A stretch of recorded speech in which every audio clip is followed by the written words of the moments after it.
I have a question for you, Joe's Underground. Is it possible to be a social justice warrior and a complete dumpster fire of a human being at the same time? I was at my friend Travis and Michael's wedding recently, and don't get me wrong, it was beautiful. And look, I fought for marriage equality. I fought for it on Twitter, which is where I do all of my social justice postings, one runny dump at a time. And look, it was beautiful, but they brought out their rings under lanterns to Dolly Parton, and I couldn't help myself. I was like, look at these faggots. Which is not something you want to hear on your wedding day. Yeah, it's terrible. Look, if you had told me in 2012 that the amount of weddings I would go to was going to quintuple, I would have voted Republican. Yeah, if I could go back and build a time machine and go back to my former self and be like, look, you're going to waste a shit ton of money on weddings and dresses and gifts to people you barely like when you are fucked up in a bar. I would have gone on a megaphone and been like, God created Adam and Eve, not Adam and Steve, queers. And look, I don't get weddings at all. I understand it's a beautiful ceremony, but what is a wedding? It's basically someone spending thousands of dollars and a year prepping to spend 15 minutes on stage going, look at me, world, aren't I amazing? I can get that here on Thursdays. Because what is stand-up comedy other than a narcissistic asshole getting up on stage for 15 minutes going, look at me, world, aren't I amazing? Except mine just costs the price of a PBR, and I can save all the money I'd spend on a wedding, fly to Amsterdam, smoke weed and do illicit drugs legally, and bang hookers who won't judge me for gaining weight.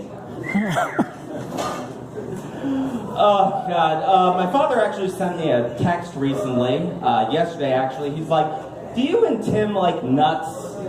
I was like, yeah, small nuts, big nuts, Brazilian nuts, hairy nuts. I love nuts, Dad. Oh, yeah, he was like, you're terrible. It's true. You know, the great thing about doing comedy, stand-up comedy, is your parents come and they see you say the most horrible things possible. Like, do you guys know, do you know what cum tastes like? Do you know what cum tastes like? No. Here's the thing about you straight guys. You guys don't understand consent until the fact's on stage going, do you know what cum tastes like? Well, to give you to make sure, you know, so you don't have to suck dick to find out, it's basically like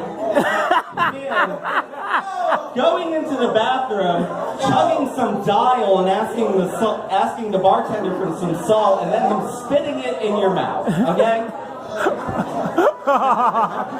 Fucking gross. It's fucking gross.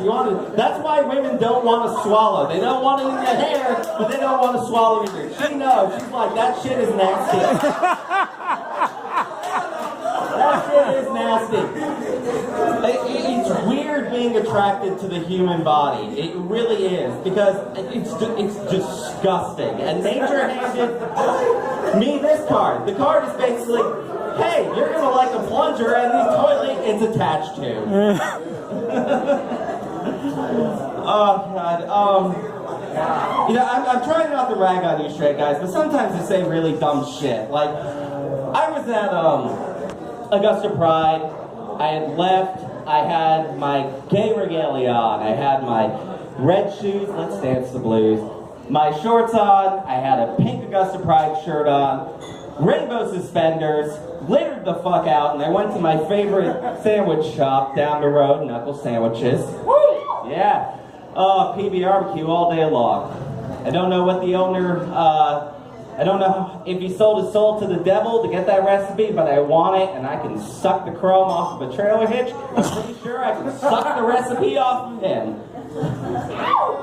And here's the thing, standing there waiting for my sandwich, and this douchey golf pro is standing right next to me, and he goes, and he kind of catches me out of the corner of his eye, just looks at me and goes, "Are you gay, bro?" Like, I look like Richard Simmons and Chaz Bono spent the night puking at the thought of each other. I'm gay, sir. And I said this to him, he's like, "Oh, okay, man, I'm just going to stand over here in front of you, if you know what I mean." It's like, dude, I'm not some rapey fly who wants to fuck the shit out of you. Here's the thing about the gay community. Every one of you straight guys, you think your worst fantasy is getting fucked by a gay guy, but that's not how gay culture works. I don't know if you understand this, but the ratio of tops to bottoms is 10 to 1. Outnumbered those tops 10 to 1. You only have to open up Grindr to realize it's the fucking Walking Dead. Instead of, brainless zombies wandering to the Georgia countryside looking for people to eat, it's a bunch of power bottoms going, "Give me that dick." Oh, God. My name's Nate Copley. You guys have a wonderful night.